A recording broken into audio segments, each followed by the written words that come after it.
ఇది ప్రజా వేదిక. జీ న్యూస్ ప్రేక్షకులకు నమస్తే. నేను స్వప్న, జర్నలిస్ట్. నేను వార్తలు చేయక 3 వీక్స్ అవుతుంది. ప్రెస్ క్లబ్ వార్తలతోటే ఎండ్ అయిపోయింది. యాక్చువల్గా డివోషనల్తో స్టార్ట్ చేద్దాం అనుకున్నా, కానీ మళ్ళీ ఏంటో ప్రెస్ క్లబ్ తోటే మళ్ళీ వార్తలు చేయాల్సి వస్తుంది. ఈ వార్త వచ్చి యాక్చువల్గా నాకు February 10th వచ్చింది, కానీ నేను కొంత బిజీ ఉండడం వల్ల వార్తలు చేయలేకపోయాను. సో అదే మళ్ళీ నెక్స్ట్ ఒక 3 వార్తలు ఉన్నాయి. ఆ 3 వార్తలు డెఫినెట్లీ చేద్దామని అనుకుంటున్నాను. నంబూద్రి అన్న పంపించిన, అంటే నంబూద్రి అన్న రాసినటువంటి వార్త ఏదైతే మన వాట్సాప్లో చక్కర్లు కొడుతుందో, సో అది నా దాకా వచ్చిందనమాట. అది చదువుతున్నా. వరంగల్ ప్రెస్ క్లబ్ కమిటీ పదవీ కాలం ముగిసిన తర్వాత కూడా పదవుల్లో కొనసాగుతున్నారు. కిరాయిల రూపంలో వస్తున్న లక్షలాది రూపాయలు విచ్చలవిడిగా పదవీకాలం ముగిసిన తర్వాత కూడా కొందరు కీలక పదవుల్లో ఉన్నవారు కమిషన్ల కోసం కక్కుర్తిపడి పనికిమాలిన పనులు చేయిస్తూ డబ్బులను అప్పనంగా ఖర్చు చేస్తున్నారు.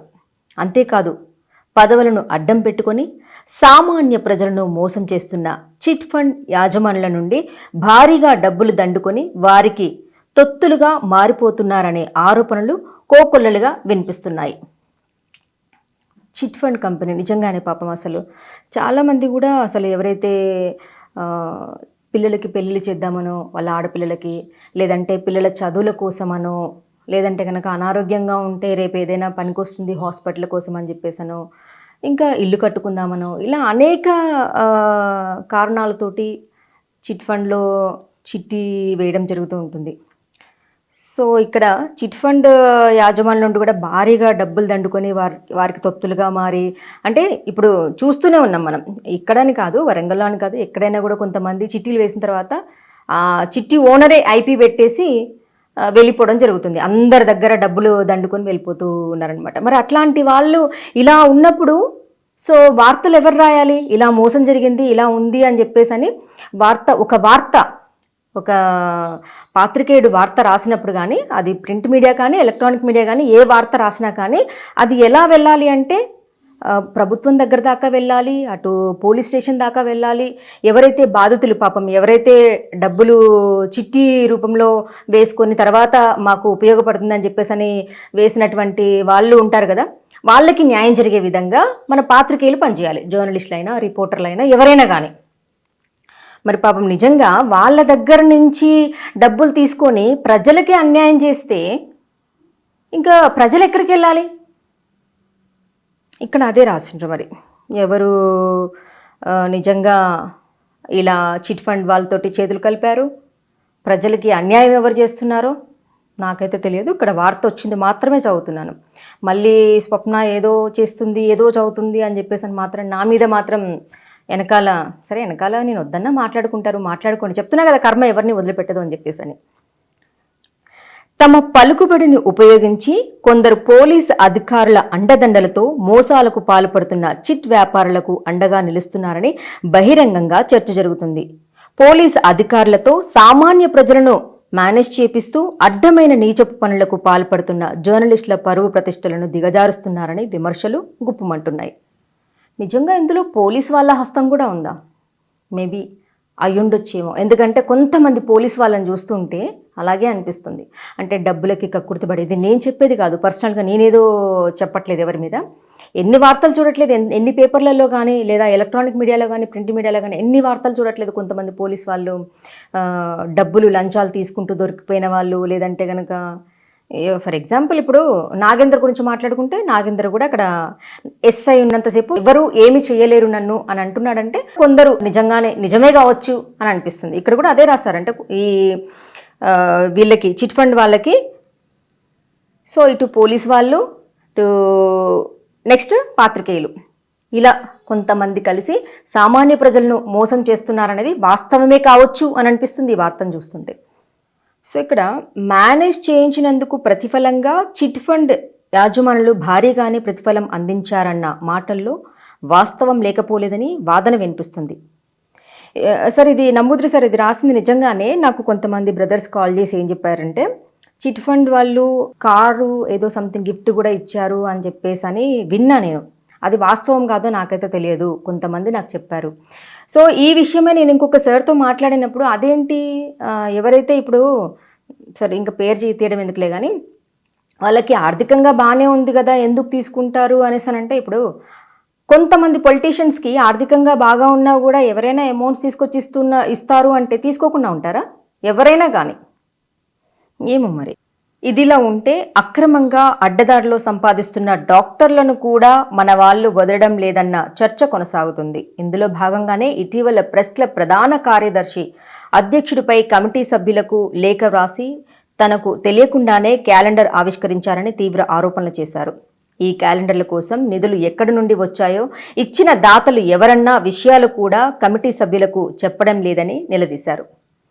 నేను ఆల్రెడీ ఇంతకుముందు చేశాను కదా, పాపం సదయ్య సార్కి ఏదో డాక్టర్స్, నాగరాజు సార్ డాక్టర్స్ ఎవరో కొంత అమౌంట్ ఇచ్చారు క్యాలెండర్ ఆవిష్కరణ కోసం అని చెప్పేసి అని, ఈ విషయం కూడా కనీసం మన సదయ్య సార్కి చెప్పలేదని చెప్పేసి అని పాపం తను కూడా ఫీల్ అవుతూ అధ్యక్షుడికి లేఖ రాయడం, అంటే వాట్సాప్ ద్వారా మెసేజ్ పంపించడం జరిగింది. ఇదంతా కూడా నిజంగా ఇక్కడ చూస్తుంటే కొందరు అడ్డదిడ్డంగా డాక్టర్లు సంపాదిస్తున్నారని చూడండి, కొందరు నిజంగానే వాస్తవం. అసలు ఎలా అంటే హాస్పిటల్స్ ఎలా అయిపోయాయంటే, పేదవాళ్ళు హాస్పిటల్స్లో చూపించుకుందామంటే సరైనటువంటి ఎక్విప్మెంట్ అస్సలు ఉండదు.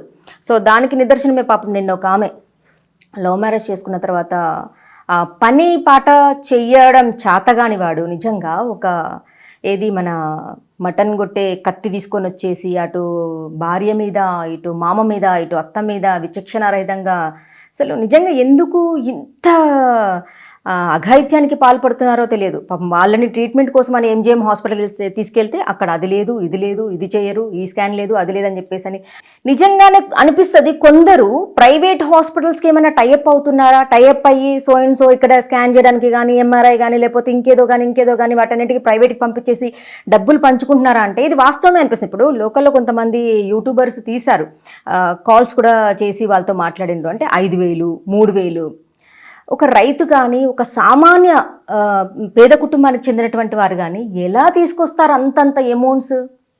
పోనీ ఒకరి దగ్గర చేతు జాపి లేదంటే మోచేతి నీళ్ళు తాగి ఎవరినో బెదిరించి ఏదో బ్లాక్మెయిల్ చేసి ఇంకేదో సంపాదించుండో లక్షలు వాడు అంటే వాడు కట్టుకోగలడు ఎవరైనా కానీ. పేదవాళ్ళు ఎలా కట్టుకుంటారండి? అసలు ఎలా తీసుకుంటారు అవన్నీ? అసలు సరైన ట్రీట్మెంట్ అందక ఎంతమంది చనిపోతున్నారు, నిరుపేదలు ఎంతమంది చనిపోతున్నారు? వీళ్ళ మీద ఫోకస్ పెట్టరు మన దాంట్లో. కొంతమంది పాపం చాలామంది పెడుతుంటారు, కానీ కొంతమంది మాత్రం ఎవరెక్కడ పోతే మనకేంటి, మనమైతే సరిగ్గా ఉన్నాం కదా, మనకైతే వస్తున్నాయి కదా, వచ్చేటి బ్యాక్ ఎక్కడైతే కవర్లలో ప్యాకెట్స్ అయితే వస్తున్నాయి కదా, సో అది చాలు. వీటి మీద కదా ఫోకస్ చేయాల్సింది. ఎంతమంది ప్రాణాలు పోతుంది నిజంగా. అంతెందుకు గవర్నమెంట్ అక్కడ ఎంజిఎంలో అలాగే ఉంది ట్రీట్మెంట్స్. పాప మా అమ్మాయి వాళ్ళ సిస్టర్ ఎంత ఏడుస్తుంది, మా చెల్లెకి చిన్న స్కార్ లేదు ఫేస్ మీద, ఇప్పుడు ఇట్లా చేసిండు వాడు, మాకు బయట దొరికితే కనుక నిజంగా మేమే వేసేస్తాము అంటే అంత అగ్రెసివ్గా ఎందుకు మాట్లాడుతుంటాను అంటే ఒక పోలీస్ స్టేషన్లో న్యాయం జరగట్లేదనా, రేపు కోర్టుకు వెళ్ళినా కూడా వాళ్ళు బయటకు వస్తున్నారనా? లోపం ఎక్కడుంది అసలు? రోజుకి అంటే నాట్ ఓన్లీ తెలంగాణ, అసలు ఎవ్రీ స్టేట్లో కూడా ఇంత అరాచకం, ఇంత అఘాయిత్యాలకు ఎందుకు పాల్పడుతున్నారంటే ప్రజాస్వామ్యంలో ఉన్న 4 స్తంభాలలో కొందరి వల్ల అసలు జెన్యూన్గా ఉన్నటువంటి వారికి చెడ్డ పేర్లు వస్తున్నాయి. వీళ్ళు పని చేయకపోగా నిందలు, అసలు లేనిపోని వార్తలు సృష్టించడాలు. ఇంకా లేనిపోని వార్తలు అంటే ఇక్కడ నేను చెప్పాల్సిన అవసరం లేదు. మొన్న కూడా పాపం వరంగల్లో ఒక బిర్యానీ సెంటర్ సంథింగ్ ఏదో నడుపుకునే అతని మీద ఏదో పెద్ద అది అని చెప్పేసి చాలా వార్తలు వచ్చాయి. పాపం చాలామంది కూడా మళ్ళీ వెళ్ళి ఇది కాదు, నిజం కాదు అని చెప్పేసి చేశారు వార్తలు. ఎందుకు అంటే ఒక మనిషి ఎదుగుతున్నారన్నా లేకపోతే ఇంకేదోనన్నా వాళ్ళ మీద ఏదో ఒకటి బట్టగాల్చి మీదేస్తున్నట్టుగా ప్రతి ఒక్కటి చేస్తే నిజాలు ఇవ్వాల కాకపోయినా రేపైనా కూడా ఇన్వెస్టిగేషన్లో తెలియదా అసలు ఏం జరిగింది, వాట్ ఈజ్ వాట్ అనేది బయటికి రాదా? ఇక్కడ కూడా అసలు నిజంగా హాస్పిటల్, ఇక్కడ వెల్నెస్ సెంటర్ ఉంది, అక్కడ గవర్నమెంట్ ఎంప్లాయీస్ కానీ లేదంటే కనుక జర్నలిస్టులు కానీ చూపించుకోవడానికి వెళ్తూ ఉంటారు. మరి ఎక్కడ లోపమో నాకు తెలియదు. మెడిసిన్స్ కొన్ని ఉండవు చాలా. అసలు ఏ ట్రీట్మెంట్ ఏమైనా టెస్టులకి ఏదైనా రాసినా కానీ ఆ టెస్టులు చేయడానికి కూడా అక్కడ ఆ ఎక్విప్మెంట్స్ సరిగ్గా పనిచేయవు. నేను ఏంటి ఇదంతా అనేసానంటే అక్కడ పైనుంచే రానప్పుడు మేము ఏం చేస్తాం, వీళ్ళది కాకపోవచ్చేమో లోపం నాకు తెలిసి. కానీ ఎందుకు అసలు గవర్నమెంట్లో సరైనటువంటి సదుపాయాలు కల్పించకుండా, ఉచిత విద్య, ఉచిత వైద్యం లేకుండా ఉచితాలు మాత్రం చాలా ఇచ్చేస్తూ ఉంటారు ఏ ప్రభుత్వం వచ్చినా కానీ. అంటే ప్రజల్ని సోమరిపోతులు చేయడం కోసం అని చెప్పేసి అని. ఎవరు అడిగారు ఉచితాలు? మీరు ఎవరైతే ఇప్పుడు అధికారంలో ఉన్నారో 14 నెలలు అవుతుంది కాంగ్రెస్ ప్రభుత్వం గెలిచి. ఏ ప్రభుత్వం వచ్చినా, నేను ఒక్క ప్రభుత్వాన్ని నేను చెప్పట్లేదండి, ఏ ప్రభుత్వం వచ్చినా, ఇది నా మాటలు కాదు, ప్రజలు అంటున్నారు, ప్రజల మాటలే నేను మాట్లాడుతున్నాను. సో ఉచితాలకి ప్రజల్ని బానిసల్ని చేస్తూ, సోమరిపోతులను చేస్తూ, మీరు అధికారంలోకి రావడం కోసం అని చెప్పేసి అని ఇలా గవర్నమెంట్కి సంబంధించినటువంటి హాస్పిటల్స్ కానీ, గవర్నమెంట్కి సంబంధించిన స్కూల్స్ కానీ పట్టించుకోకుండా ప్రైవేట్స్ అన్ని కుప్పలు తెప్పలుగా పెరిగిపోతూ ఉంటే ఇంకా సామాన్య ప్రజలు ఎలా బ్రతుకుతారు? ఎలా వైద్య సేవలు అందుతాయి వాళ్ళకి? ఎలా చదువుకుంటారు? కానీ లా అండ్ ఆర్డర్ మాత్రం నిజంగా కుప్ప కూలిపోయిందని అని చెప్పడానికి ఈ మధ్యలో ఎన్ని జరుగుతున్నాయి.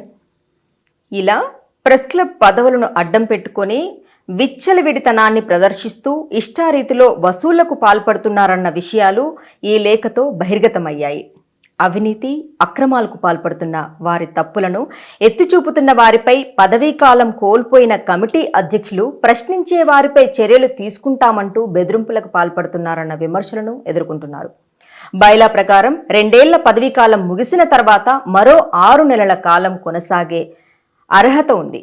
కానీ 6 నెలల కాలం కొనసాగాలంటే పదవీకాలం పూర్తి అయిన తర్వాత నెల రోజుల్లో జనరల్ బాడీ సమావేశం నిర్వహించి విధానపరమైన నిర్ణయాలు సభ్యులకు తెలియజేసి సభ్యుల ఆమోదం మేరకు 6 నెలలు కొనసాగవచ్చు. అలా కాకుండా కొనసాగుతున్న ప్రస్తుత కమిటీ రద్దయినట్లే భావించాలి. కానీ ఏ కారణాలు వెల్లడించకుండా పదవులను అడ్డం పెట్టుకొని ఎవరికి అందిన కాడికి వారు దోచుకుంటున్నారని సభ్యులు మండిపడుతున్నారు. నిజమే. ఇక్కడ యాక్చువల్గా నాగరాజు సార్, నేను చెప్తున్నాను కదా, మీ మీద నాకు ఎలాంటి పర్సనల్ గ్రడ్జ్ అయితే నాకు లేదు. ఎందుకంటే మీకు గుర్తుందో లేదో, గుర్తెందుకు, ఆల్రెడీ మొన్ననే జరిగిన విషయం కదా. బీఆర్ఎస్ వాళ్ళు, టీఆర్ఎస్ వాళ్ళు ప్రెస్ మీట్ పెట్టినప్పుడు అక్కడికి నేను వచ్చాను. సో అక్కడి నుంచి మళ్ళీ నేను రిటర్న్ అయిపోయిన తర్వాత నేను వస్తూ ఉంటే మీరు అక్కడ చెట్టు కింద నిలబడ్డారు. మన ఇది టీఆర్ఎస్ మన ఆఫీస్, పార్టీ ఆఫీస్ ఎదురుగా చెట్టు దగ్గర. నేను నమస్తే చెప్దాం అనుకున్నాను సార్కి. మీరు అక్కడ నిలబడేసరికి మీరు మరి నేను అటు వస్తున్నానని చెప్పి నన్ను చూసి మీరు ముఖం తిప్పుకున్నారో, జనరల్గా మీరు ఫేస్ అటు తిప్పుకున్నారో నాకు తెలియదు, కానీ అటు తిప్పేసుకున్నారు. నమస్తే సార్ అని చెప్దాం అనుకున్నాను. నాకు నిజంగా ఎవరు అంటే కోపం ఉండదు సార్. నేను ఏదైతే ఉందో నిజాలు ఏవైతే ఉన్నాయో అవి మాత్రమే మాట్లాడతా. కాకపోతే అమర్ సార్ని కూడా అడగండి. అమర్ సార్ కూడా ప్రెస్ మీట్కి వచ్చినప్పుడు లోపలికి వస్తూ ఉంటే నమస్తే సార్, నేను పర్సనల్గా నేను నమస్తే సార్ అని చెప్పేసి అని విష్ చేశాను. నేను సార్ కూడా నమస్తే అన్నారు. సో నాకు ఎవ్వరూ నిజంగా నాకు ఎలాంటి పగ లేదు. జస్ట్ నాకు వచ్చినటువంటి వార్తని నేను చదువుతున్నాను అంతవరకే.